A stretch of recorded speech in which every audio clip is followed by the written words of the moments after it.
भक्त धन्ना जाट को कौन नहीं जानता। ये श्री कृष्ण जी के बहुत बड़े भक्त थे।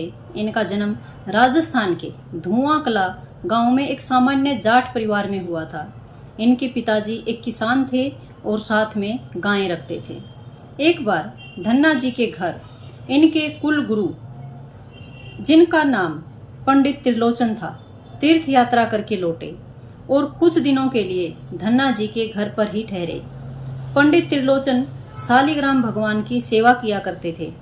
वे बड़े भाव से शालिग्राम की सेवा करते, पुष्प अर्पित करते और उन्हें भोग लगाने के बाद ही भोजन ग्रहण किया करते थे।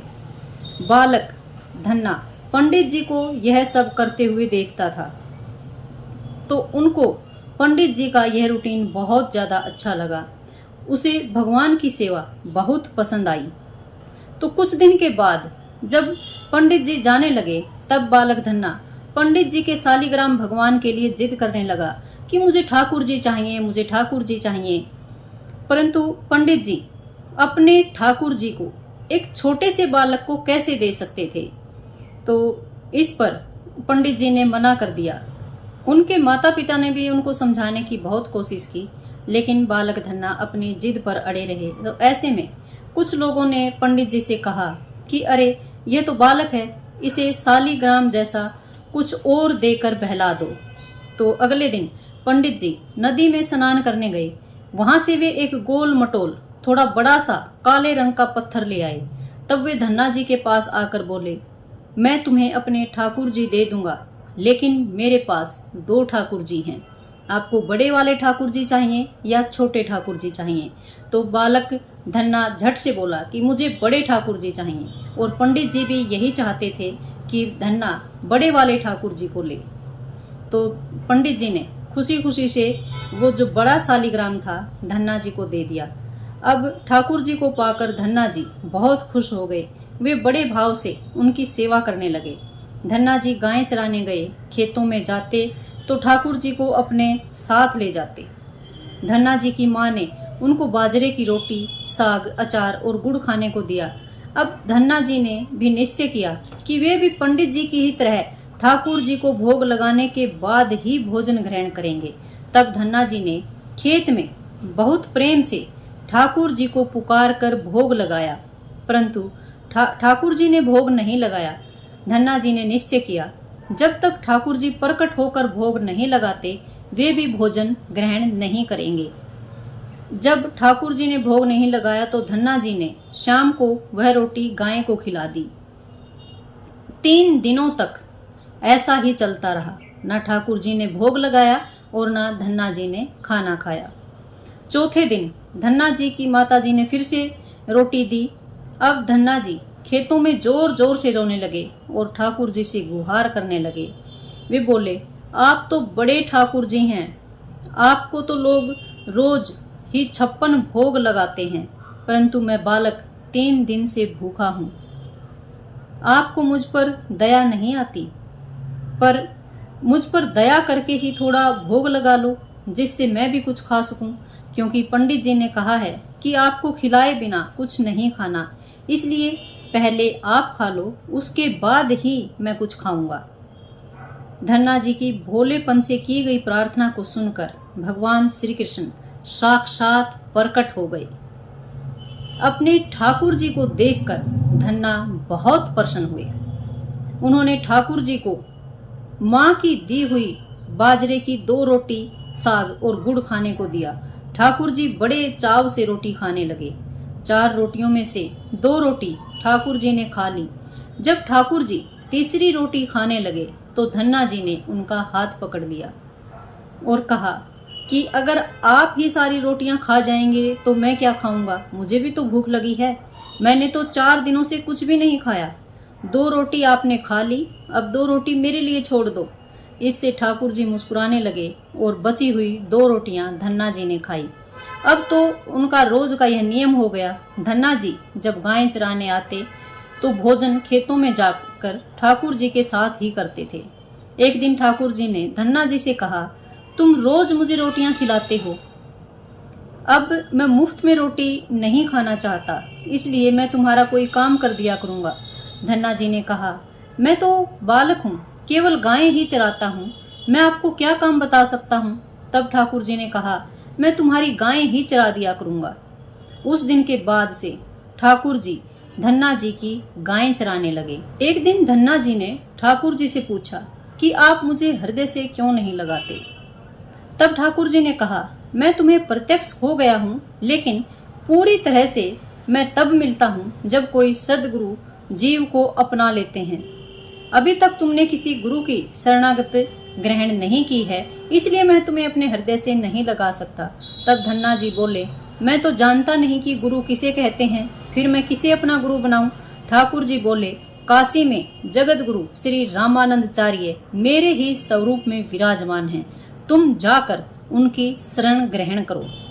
ठाकुर जी के कहे अनुसार धन्ना जी ने काशी जाकर श्री रामानंदाचार्य की शरणागत ग्रहण कर ली। उस समय धन्ना जी की आयु सिर्फ 15-16 वर्ष के आसपास थी। श्री रामानंदाचार्य जी ने धन्ना जी को अपने शिष्य के रूप में स्वीकार कर लिया और उन्हें आदेश दिया कि अब तुम अपने घर चले जाओ। धन्ना जी बोले, गुरुजी, अब मैं घर नहीं जाना चाहता, तो आप मुझे घर जाने का आदेश क्यों दे रहे हैं। गुरुजी बोले, अगर तुम यहाँ रहकर भजन करोगे तो केवल तुम्हारा ही कल्याण होगा, लेकिन अगर तुम अपने घर जाकर खेती किसानी करते हुए अपने माता पिता की सेवा करते हुए भजन करोगे तो तुम्हारे साथ कई जीवों का उद्धार होगा। गुरुजी के आदेश पर धन्ना जी घर लौट आए। इसके बाद जैसे ही धन्ना जी घर पहुंचे, ठाकुर जी ने उन्हें अपने हृदय से लगा लिया। इसके बाद धन्ना जी खूब संत सेवा करने लगे। जब भी उनके गांव में कोई साधु संत आते, धन्ना जी उन्हें अपने घर ले आते और बड़े ही प्रेम भाव से उनकी सेवा किया करते थे। संतों की सेवा करने के कारण अब उनके घर दूर दूर से साधु संत आने लगे थे। धन्ना जी उन सभी का बड़े प्रेम से सत्कार करते और उन सभी को भोजन खिलाते थे। एक दिन धन्ना जी के पिताजी ने उनसे कहा कि देखो भाई, हम लोग गृहस्थ हैं, यदि महीने में एक आध बार कोई साधु आ जाए तो हम उनकी सेवा कर भी दें, उनको भोजन भी करा दें, लेकिन तुम्हारी इन साधुओं से ऐसी दोस्ती हो गई है कि हर रोज कोई ना कोई साधु चला आता है और अपने साथ एक दो को और लेकर आता है। ये ठीक नहीं है, हम अपनी खेती बाड़ी का काम करें या इन साधुओं की सेवा करें। तुम तो अभी बालक हो, कुछ कमाते हो नहीं, तुम्हारा पालन पोषण भी हम ही करते हैं और ऊपर से तुम साधुओं को बुला लाते हो। इस प्रकार इन निठल्ले साधुओं की सेवा करना ठीक नहीं। इसलिए एक बात कान खोल कर सुन लो, आज के बाद यदि तुम किसी साधु को घर लेकर आए तो मैं उन्हें घर में नहीं घुसने दूंगा। तुम्हें यदि साधु सेवा करनी है तो पहले कुछ कमाई करो, फिर अपनी कमाई से साधु सेवा करना। पिताजी की बात सुनकर धन्ना जी उदास हो गए और चुपचाप खड़े हो गए। तब पिताजी ने धन्ना जी को डांटते हुए कहा, आज के बाद किसी साधु को घर में लेकर मत आना और जाओ खेतों में गेहूं बो कर आओ। खेत तैयार हैं, बोरी में बीज का गेहूं रखा है, इसे बैलगाड़ी में ले आओ और खेत में जाकर बो दो। धन्ना जी ने बैलगाड़ी में गेहूं रख लिया और खेत में बोने के लिए चल दिए। थोड़ी ही दूर चले थे कि उन्हें मार्ग में 5-6 साधु मिल गए। धन्ना जी ने बैलगाड़ी से उतरकर उन्हें साष्टांग प्रणाम किया। संतों ने धन्ना जी को आशीर्वाद दिया और पूछा, बेटा इस गांव में धन्ना जी का घर कौन सा है?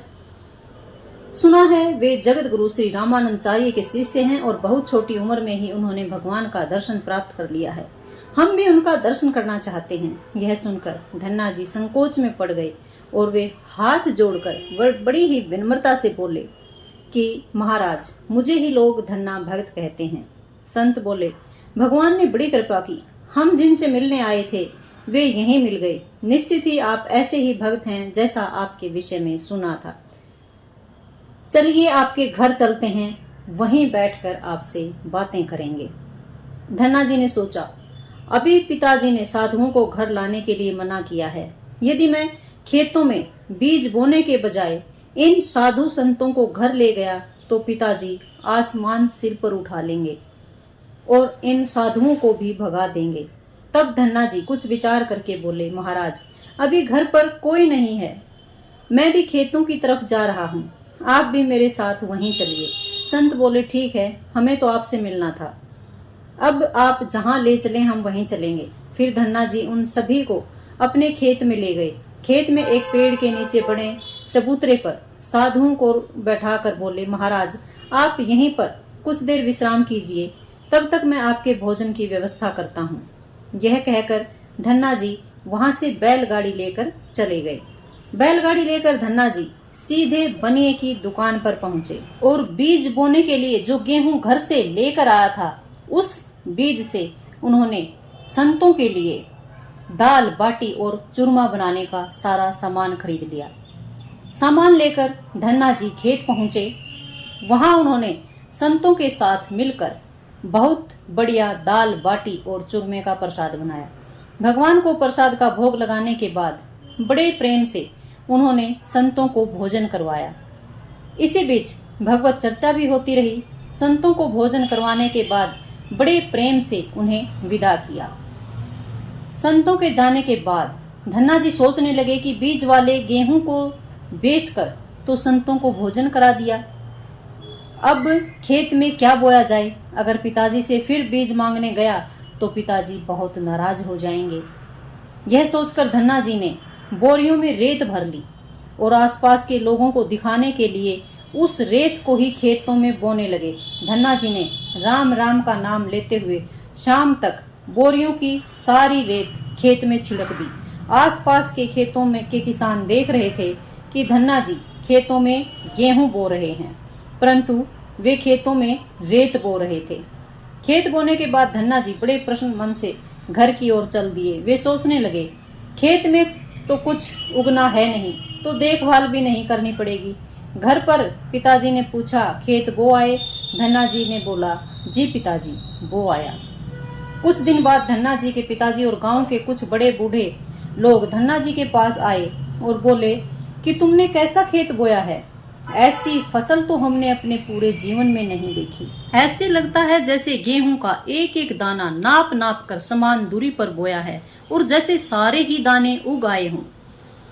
इतनी सुंदर फसल तो हमने आज तक नहीं देखी। ये सब तुमने कैसे किया? धन्ना जी सोचने लगे, ये सब उनको ताने मार रहे हैं, खेत में कुछ उगा ही नहीं होगा इसलिए ऐसा बोल रहे हैं। तब धन्ना जी ने स्वयं खेत में जाकर देखा। वहां जाकर वे आश्चर्यचकित हो गए। उन्होंने देखा जिस खेत में उन्होंने रेत बोई थी वहां पर फसल उगाई थी और ऐसी सुंदर फसल उन्होंने भी कभी नहीं देखी थी। फसल को देखकर धन्ना जी को भगवान की कृपा का एहसास हुआ और उनकी आंखों से आंसू निकल आए।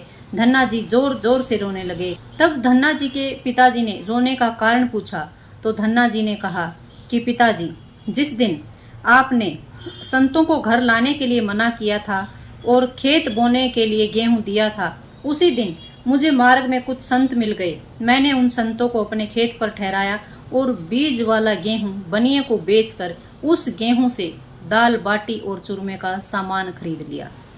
इसके बाद मैंने खेतों में रेत बो दी। रेत बोने के बाद यह फसल कैसे उगाई मुझे मालूम नहीं। धन्ना जी की यह बात सुनकर उनके पिताजी के भी आंसू निकल आए और वे बोले, मेरा धन्य भाग जो मेरे घर में ऐसे पुत्र ने जन्म लिया। आज के बाद हम तुम्हें रोकेंगे नहीं। खूब साधुओं को बुलाओ, खूब संत सेवा करो, हम तुम्हें कभी मना नहीं करेंगे। आज से मैं भी भगवान की भक्ति किया करूंगा और तुम्हारे साथ संतों की सेवा किया करूंगा। इसके बाद धन्ना जी और उनके परिवार वाले खूब संत सेवा करने लगे। कुछ समय बाद धन्ना जी की उगाई हुई फसल को काटने का समय आ गया। उस फसल से उतने ही आकार की खेती से 50 गुना ज्यादा गेहूं निकला। यह गेहूं इतना ज्यादा था कि उसे रखने तक की जगह नहीं बची थी। गांव से भी लोग धन्ना जी की फसल देखकर आश्चर्य करने लगे। अब धन्ना जी और उनका परिवार अपनी क्षमता के अनुसार खूब संत सेवा करता और भगवान की भक्ति करने लगा। उनके घर हमेशा साधु संतों का तांता लगा रहता। साधु संतों की बड़ी बड़ी जमातें आती। धन्ना जी बड़े प्रेम से उन सभी का सत्कार करते।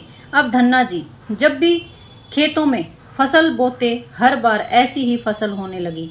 अब धन्ना जी अपने गांव के बड़े किसान बन गए। गांव के सभी लोग धन्ना जी को चमत्कारी संत मानने लगे और उनके खेतों की मिट्टी को भी चमत्कारी मानने लगे। अब जिन लोगों के खेतों में पर्याप्त फसल नहीं होती थी, वे लोग धन्ना जी के खेतों की मिट्टी ले जाकर अपने खेतों में छिड़क लेते, जिससे उनकी फसल भी अच्छी होने लगी। चारों तरफ धन्ना जी की जय जयकार होने लगी थी। एक बार भगवान ने धन्ना जी की परीक्षा लेनी चाही। धन्ना जी के गांव में अकाल पड़ गया। धन्ना जी बड़े किसान थे, उनके पास बहुत खेती थी और अन्न के भंडार थे।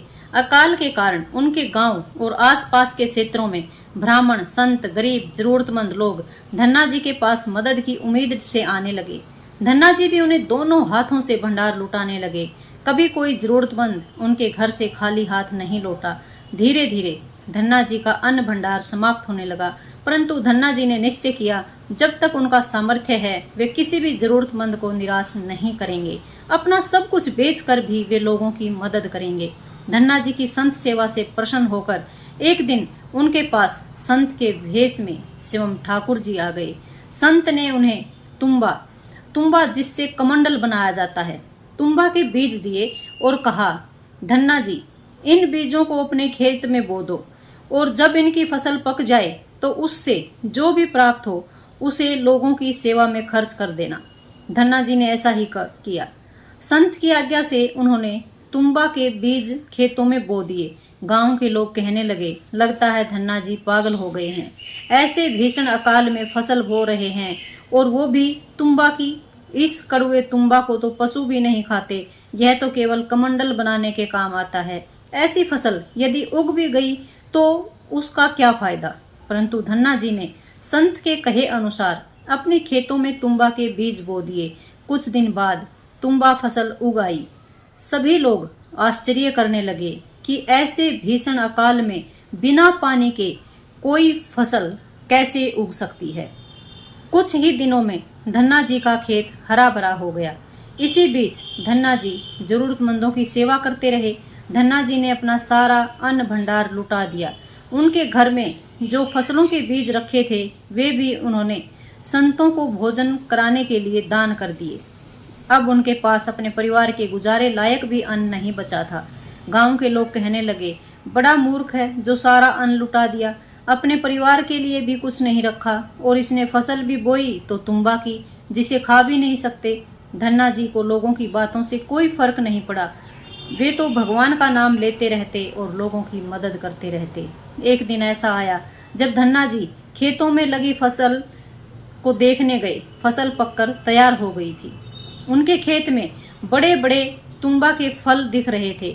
धन्ना जी ने सोचा, अब दान करने को तो कुछ है नहीं, अब इन तुम्बा से कमंडल बनाकर संतों को दिया करेंगे। धन्ना जी खेतों में लगे सभी तुम्बा के फल तोड़कर घर ले आए। घर आकर जैसे ही उन्होंने एक तुम्बा को कमंडल बनाने के लिए काटा, उन्होंने देखा यह तुम्बा हीरे, मोती, जवाहरात और कीमती रत्नों से भरा हुआ था। तुम्बा को कीमती रत्नों से भरा देखकर वे आश्चर्यचकित रह गए। उनके पास तो तुम्बा की पूरी फसल थी। उन्होंने देखा सभी तुम्बों में ऐसे ही कीमती रत्न भरे हुए थे। अब उनके पास इतने कीमती रत्न और जवाहरात हो गए थे जितने किसी राजा के पास भी शायद ही हों। इस चमत्कार को देखने के बाद धन्ना जी को उन संत की याद आई जिन्होंने उन्हें तुम्बा के बीज दिए थे। उन संत ने कहा था कि इस फसल से जो भी प्राप्त हो उससे लोगों की सेवा करना। अब धन्ना जी उस धन से लोगों की सेवा करने लगे। वे फिर से दोनों हाथों से लोगों की मदद करने लगे। उस समय वह अकाल कई वर्षों तक चला। उस समय धन्ना जी ने अपने घर में और आसपास के कई गांवों में लंगर शुरू करवा दिया। आसपास के सैकड़ों गांवों के लाखों लोग वर्षों तक धन्ना जी के लंगर में तीनों समय भोजन किया करते थे। धन्ना जी ने अपने जीवन काल में कई मंदिर, बावड़िया, तालाब और धर्मशालाएं भी बनवाई और हर तरह से साधु संतों और जरूरतमंदों की मदद की। लोग धन्ना जी को धन्ना सेठ कहकर बुलाने लगे। धन्ना जी जैसा धनी आज तक कोई नहीं हुआ है। वे धन और मन दोनों के धनी थे। आज भी उनके ही नाम पर धनी लोगों को धन्ना सेठ की उपमा दी जाती है। भक्त धन्ना जाट की यह कहानी आपको कैसी लगी कमेंट करके हमें जरूर बताना और वीडियो पसंद आई हो तो लाइक जरूर करना। धन्यवाद।